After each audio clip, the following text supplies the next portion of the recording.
What's up, guys? Welcome back to my channel. So I'm here today to talk about part 3 of The Housewives of Atlanta Season 14 Reunion, otherwise known as Season 14, Episode 20. And so, full disclosure, a lot of people are saying online, it's like, this reunion did not need to be 3 parts, it's kind of a bit of a snooze fest. I'm here to tell you that there's some truth to that.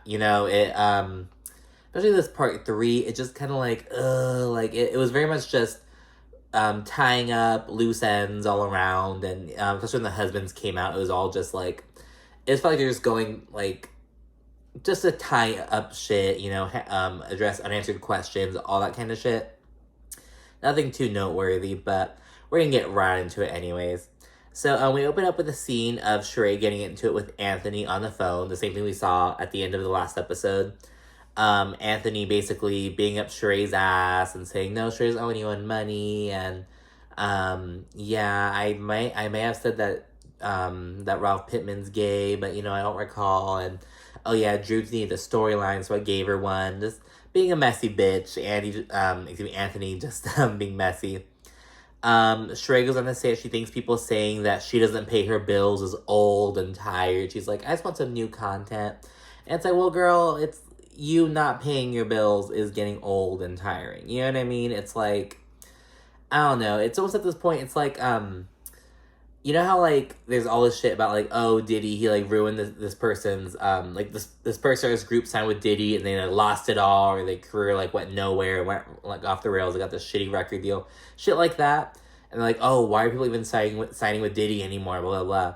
I felt that way about Charae almost. It's like, well, why are people doing work for Charae? It's like, you gotta turn that bitch away. It's like, girl, no. It's like there's too much speculation. It's almost some, where there's smoke, there's fire type shit. You know what I mean? Obviously, there's gonna be speculation about everyone, but it's like, there's been a lot of speculation about Charae specifically regarding her being a penny pincher. You know what I mean? And so it's like, at this point, it's like, it can't all be bullshit. You know what I mean? At a certain point, it's like, are they all lies, So, it's whatever. And so it was a lot of things. Andy then proceeds to bring up the Drew versus Fatum drama. All the ladies there basically say that Fatum went too far with the background check bullshit. Remember, Fatum was just Shereé's friend, and then she pulled a Fallon and went too far, and then she's got kicked off the show, basically. But yeah, she did a background check on Drew. She said that she has a friend who does real estate, and she told her friend about this drama with Drew, and the friend just went out of their way to do it. I don't believe that. I think Fatum just went to her friend that had easy access to do a background check and shit. So yeah, I think it was too far. Sanya and Kenya, they both think that, because remember, we got introduced to Fatum back at Brooklyn's birthday party. It was in episode 3, it was Kenya's event. And Drew instantly got mad at Fatum because Fatum was the one who brought up, oh, Anthony, didn't he say that her husband's gay? Because Shereé told Fatum that Anthony told her that. This whole messy little web. So Drew instantly didn't like Fatum. She was pissed at her from jump. But Sanya and Kenya both say, I think Drew was misdirecting her anger. She was angry at Fatum. This woman, she had no idea who she was. She's mad at her for bringing up what Anthony said. Or what he allegedly, what he said. He basically owned to saying it. Instead of her being mad at Anthony, you know what I mean? When Anthony is the one who's her assistant, who's the one who, has loyalty to Drew, or should have loyalty to her. But yeah, and then Shereé throws shade about Drew's dog bone. So she actually did this during the season, during a little Twitter back and forth. I didn't hear anything about this, though. I didn't see it on Twitter, I didn't see it on Instagram or anything. But yeah, so Shereé said something about oh, Drew steals props from sets after not getting the role. Bitch, I fucking died. I was like, oh my god, Shereé said that. I wish I had seen that shit, in the moment. I saw, there was one night where Drew and Shereé are going back and forth on Twitter. I saw that. I don't know if this is from that night or a different occasion. I don't know. But that was fucking funny. And Drew and Shereé, they basically say that they're, whatever with each other now. Andy asks, oh, well, so where are you guys today? They're like, we're here. So, on ground zero, just, what happened, we're here. But it seems as though they could possibly build, so Drew started the season off by like getting on good terms with Kenya. I think it seems as though Drew and Shereé maybe will get onto good terms possibly. They're like at whatever. Although, truth be told, I do not want Shereé to come back.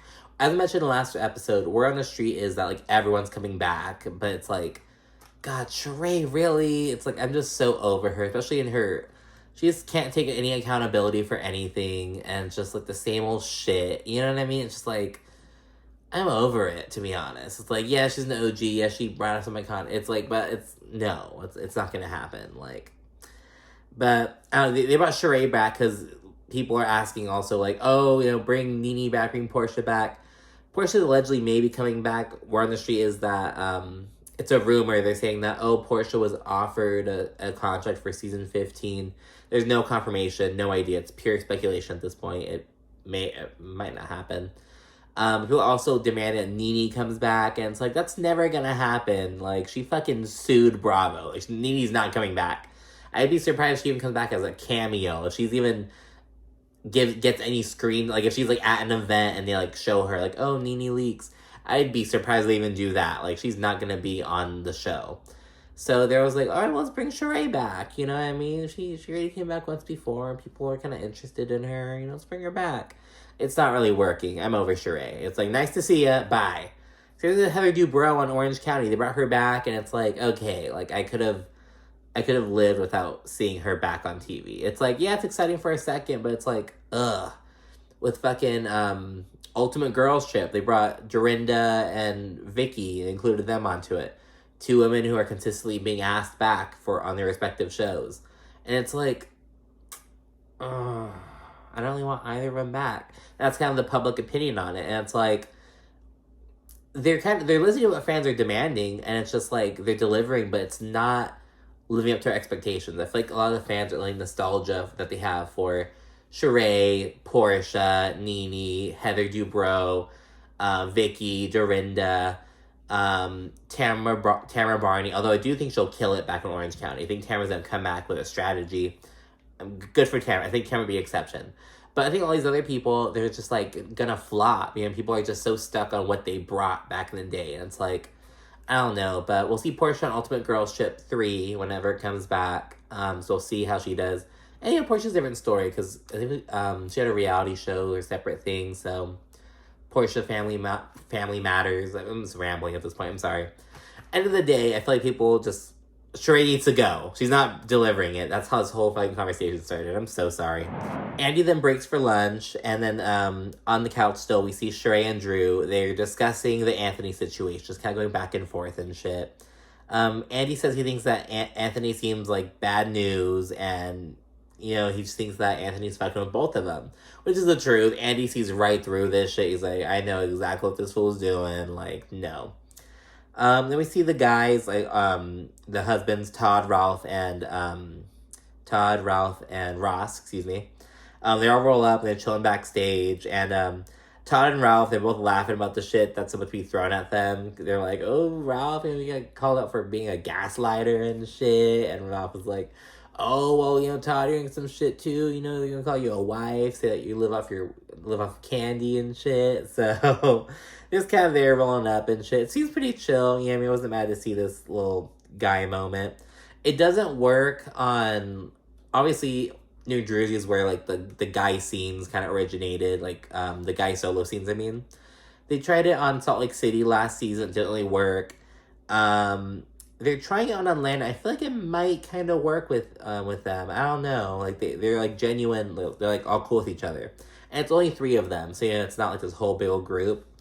But, yeah, and then go back to the stage. The husbands are there behind their wives and stuff. Andy acknowledges that Todd, Ross, and Ralph, they've grown rather close. They're, like, partying it up the night before.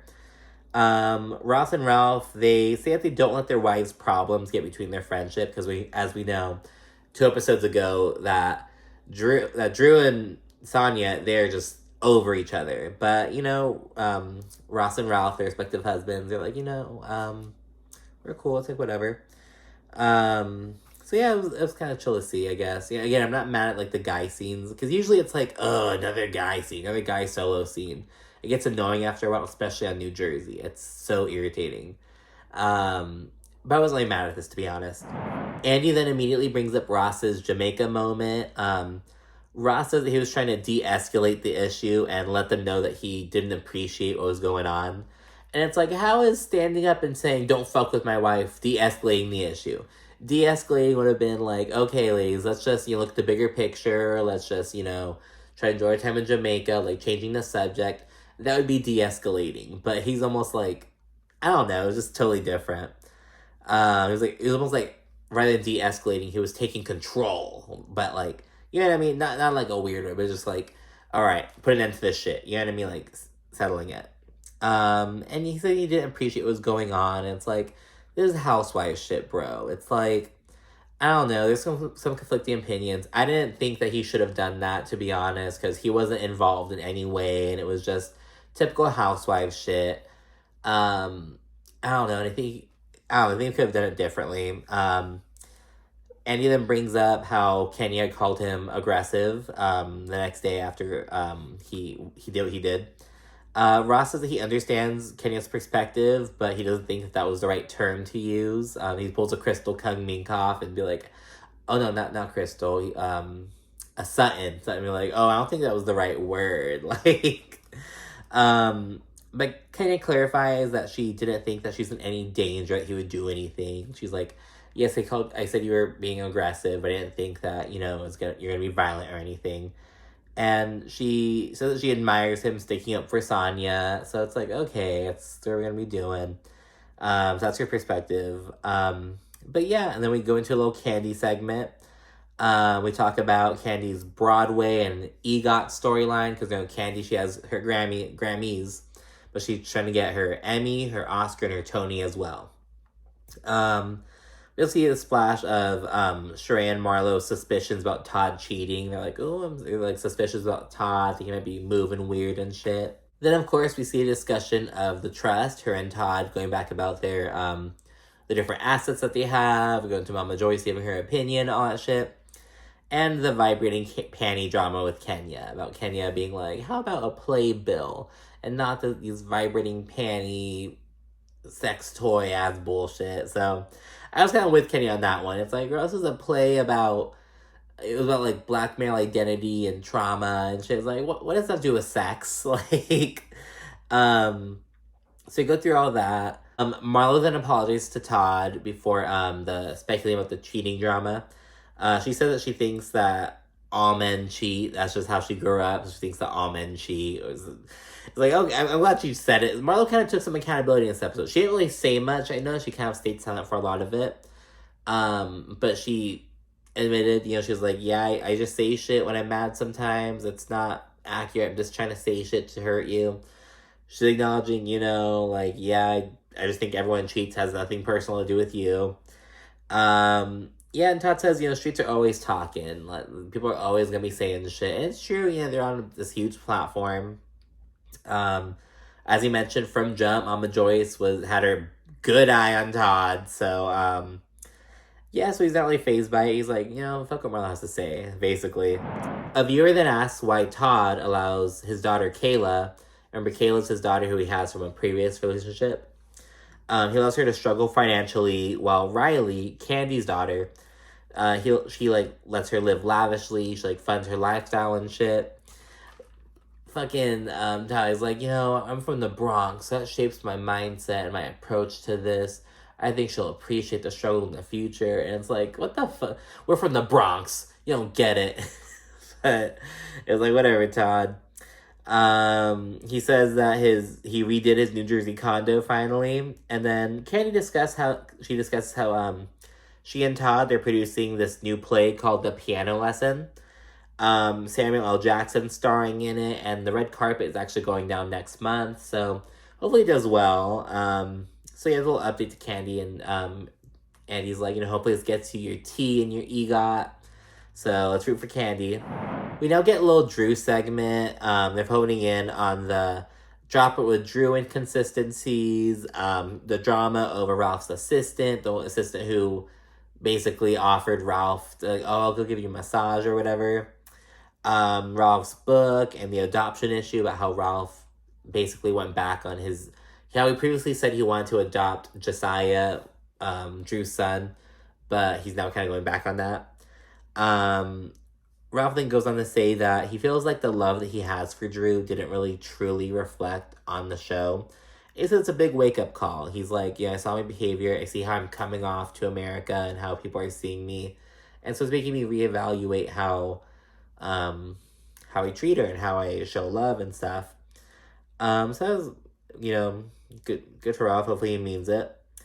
Drew discusses how she didn't really feel support from Kenya and Kandi over the Drop with Drew, her initiative. Because she's like, I get people are going to talk shit about it. But she's like, Kandi and Kenya, though, I've been going closer to them. And so I felt like they weren't really supporting me like I would have liked.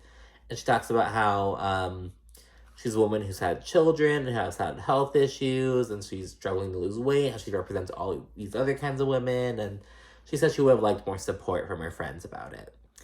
And Kandi, she talks about, I supported you and I love that you were doing it. I just had my questions about it. As did everyone, as production pointed out, there were these inconsistencies. And yes, production was shady as fuck with how they presented it. But at the end of the day, they were just pointing out inconsistencies. They were just pointing out what wasn't adding up. They weren't making shit up, you know what I mean? Drew then brings up how Shereé called her a busted can of biscuits. And, Shereé apologizes for that, and on Twitter, Candace Dillard, Ms. Dillard Bassett, from Potomac, she talked about, she quote-tweeted someone, actually, because someone pointed out, they're like, oh, so Andy's not even, because Andy didn't bring it up, Andy didn't grill Shereé or anything, the user was like, oh, so we're not going to address or go in on Shereé calling Drew a busted can of biscuits, yeah, Andy's going to go in on Candace for saying something about Ashley Darby's body. And it's like, points were made, you know what I mean? At the same time, because Candace called Ashley, like, a wide-bodied ass or whatever. But Ashley had, like, just given birth. She gave birth, like, that same season. So it's like, that's kind of different. Drew's youngest kid, I think she's, like, 2.5. She's small, but she wasn't, like, just born, you know what I mean? So, I don't know, I feel like it's a little bit different, but yeah, they brought that up. So, I don't know if that was interesting to think about. Andy then brings up Shereé, like, shit-talking Ralph in the confessional. And Shereé, she's like, oh, what'd I say? And she's saying this because Ralph was like, oh yeah, it bothered me. So yeah, Shereé's just not taking accountability for anything. And she's blaming everything on Anthony, basically, because, Ralph brings up, I'm about to say Drew. I have Sanya's same problem. She's like, Drew's a boy's name, so he kind of forgets that. I was like, what's his name? Is his name Drew? No, it's Ralph. Ralph brings up that Shereé, she was spreading the lie that he's gay and stuff, and Shereé's like, no, that was Anthony. It was Anthony. I didn't speak. He's the one who said it. And she's just not taking accountability for, like, spreading it. She, like, didn't keep between her and Anthony. And in fact, Shereé's the one who brought it to the show. I don't know why they didn't word it like that. Like, bitch, you brought it to the show. Well, actually, Fatum brought it to the show, but Shereé brought Fatum to the show, and Fatum shared this information that Shereé gave her. You know what I mean? So it's like Shereé's a clear, like, culprit, but she's not taking any accountability. It's just so fucking weird. And then Shereé and Drew would then get into it, and Shereé's like, drop it with who? Drop it with who? Drop it with who? Drop it with who? She said it so much. She's like, drop it with who? Like, she said it all loud, all repetitive and shit. And it's like, Shereé, you're one to talk. She by who? She by Shein? She by Shein? She by Shein? You know what I mean? Like, oh my god, like, it's just so stupid, honestly. I'm telling you guys, I do not want Shereé to fucking come back. I am over her, to be honest. It's like, I don't know. So obviously the two that were, like, mainly on the chopping block were, like, Shereé and Marlo. I'm okay-ish with Marlo coming back. I just know that, like, next season is gonna be all about her. Like, the first half of next season, her story is gonna be about her trying to get into Kandi's good graces and Kenya's good graces and trying to make up with them and shit. That's gonna be her story next season. I guarantee it.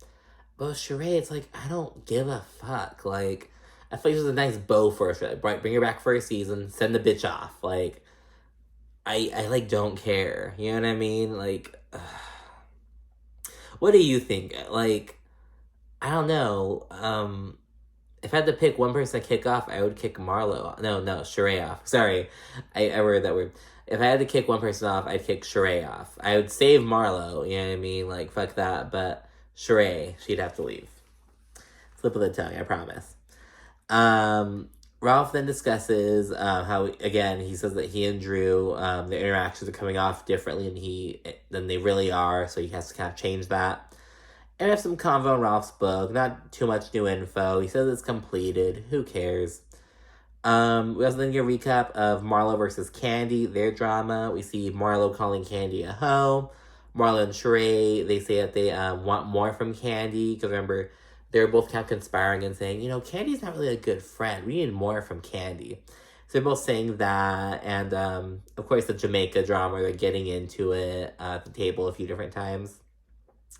Marlo then says that Kandi does a lot for the community, because remember, during the season, Marlo said she does nothing for the community. She said, she says she does a lot for the community, and she's like, I just say shit when I'm mad, and it's not, I don't mean it, it's not true. Like, it's just like, Marlo, are you fucking kidding me? Like, I mean, I get it, but it's like, girl, why are you saying shit that's not true? Like, you know what I mean? It's just blatantly untrue. Like, you're not worldwide, you're only known in Atlanta.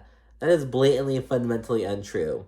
You don't help the community. That is blatantly untrue. I've seen at least 3 different articles of how Kandi's done shit for the Atlanta community in the past, year, to be honest.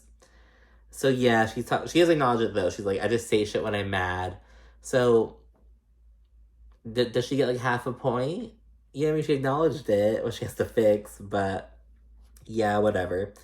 Then focus on Shereé, because Shereé had said some shit about Kandi as well. She kind of doubles down on Kandi not being a really good friend to her in the beginning of the season. And then Kandi points out that Shereé has some double standards with her friends, specifically regarding friends bringing info back to her, because she's mad at Kandi because, oh, you heard the stuff about me, but you didn't come and tell me. You went and told other people, but you didn't tell me. So that's why Shereé's mad at Kandi, or she was mad at her. And Kandi's like, girl, you've done the same shit to me. You don't tell me everything that people tell you about me. And Shereé just brushes it off. She's like, well, you do the same thing. Not taking accountability. She's just placing the burden on other people, essentially. She's pulling a Marlo. Marlo then says that Kandi is worldwide, but Marlo can get in doors that Kandi get into in Europe. She's like, if we were to go to Paris or London, I'd get into doors that she can't get into. Everyone, including Andy Cohen, looks baffled. They're like, girl, what? So it just makes no fucking sense. And Marlo's like, no, I'm more fashion and Kandi's more hip-hop. It's like, oh my god, no. Drew even said, she's like, oh my god, she said that Kandi's more hip-hop. Oh no. Because, girl, not even R&B, she said hip-hop. It was just so funny. They then bring up how Marlo and Kandi made up in the airport over Jamaican KFC, and they kind of laugh about it. And Marlo said that she's working on basically not just apologizing and really trying to take action. She's like, because she is apologizing to Kandi for everything. She's like, I realize that I'm always apologizing. I want you to know that I'm working on taking action, not just apologizing. Kandi says, that would be more meaningful, I think, because no one really gives a fuck, especially Kandi and Todd. Neither of them really moved from Marlo's apologies. Marlo apologized she apologized to Todd earlier this episode, and Todd was like, okay, your apology, okay. He didn't say, I accept your apology. He didn't say thank you. He's like, all right, you apologized, okay. Next. Kandi's kind of the same way, but Marlo's acknowledging it, so we'll see if she lives up to her word next season. Again, Marlo's gonna be the biggest fucking saint, just trying to fucking, get back in everyone's good graces next. She's gonna be so annoying, watch. The husbands then leave, and we get the wrap-up / takeaways. It's the same old shit. People are like, oh, we're just such a dynamic group of women, and we can always come together despite our issues. We're a sisterhood, all that same old shit. Some noteworthy things, though. Marlo says something about how she's working on thinking before she speaks. She's like, I need to work on my communication and how I express things. So I'm going to work on thinking before I speak. And everyone's like, okay, girl. Marlo has she's talking the talk, we're just gonna have to walk the walk now. Kenny said something about resilience, like about how you can be in a dark place and then slowly persevere through and get to a good place, shit like that. And they end by bringing She by Shereé merch for everybody. And it's like, oh my god. What a joke. It was like, send this bitch off. I don't know why. I was like, I wasn't planning on talking about Shereé in this episode. I kind of want to talk about, like, maybe I could talk about Kandi. But in this whole episode, I was like, I do not want Shereé to come back. Like, I couldn't stop thinking about this. I was like, why the fuck is Shereé coming back? Because allegedly she had her contract renewed. But it's like, why? Like, I don't know. I don't want Shereé to come back. What do you think? Would you rather Shereé, like, who would you rather leave? Shereé or Marlo, if you had to pick one? I feel like Shereé should bounce. But, I don't know. Everyone got their contract renewed, but I feel like they need someone, like a strong friend of. You know what I mean? Like, we had Fallon, who was a flop. Then we have, had Fatum, who was a flop. Magneto was kind of a flop. We need, like, a strong friend of just coming and shake. Like how Shamia used to do, kind of. She used to kind of piss Kenny off occasionally and get into it with her. Like, we need, like, a strong friend of, kind of how Marlo used to be. But I don't know. Again, Word on the Street is Portia might make an appearance next season.